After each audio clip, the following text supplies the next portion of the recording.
మొత్తం వ్యవస్థను కొండబెట్టుకున్నాం మనం. అగౌరవించడం కొన్ని కులాలని, కొన్ని వృత్తులని, కొందరు మనుషులని, అసలు సగం జాతి మొత్తం స్త్రీలని అవమానించామండి. క్షమాపణ కోరుతున్నానమ్మా మిమ్మల్ని.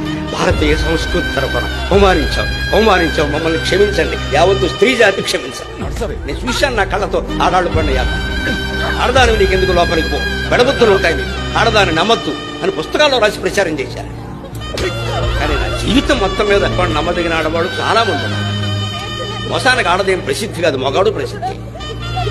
ఏడిపించుకు తిన్నారే, జుట్టెట్టు కొట్టారే, ఆడపిల్లల కంటే చంపేసినంత పనిచేశారే. అది నా జాతి చేసిందమ్మా, నా పండితులే చేశారు, నా గ్రంథాలే చేసి. నేను క్షమాపణ కోరుతున్నా, క్షమించకండి అమ్మా. సీతాదేవిని కూడా ఆక్షేపించిన దుర్మార్గుడు మగవాడేనమ్మా, ఆడదుగా. ఇన్ని అన్యాయాలు నిమ్న వర్గాల వారికి, బలహీన కులాల వారికి, స్త్రీలకి చేసేసి ఈవేళ మా మతంలో ఉండండి, మా మతంలో ఉండండి కాళ్ళెట్టుకుంటే ఎవడుంటాడండి? సరిగ్గా ఉంటే ఉంటారు అందరూ. జరుగుతున్న విషయం అది గుండె బద్దలవుతుంది. వరకు చెప్పులు నెత్తి మీదే ఉండాలా.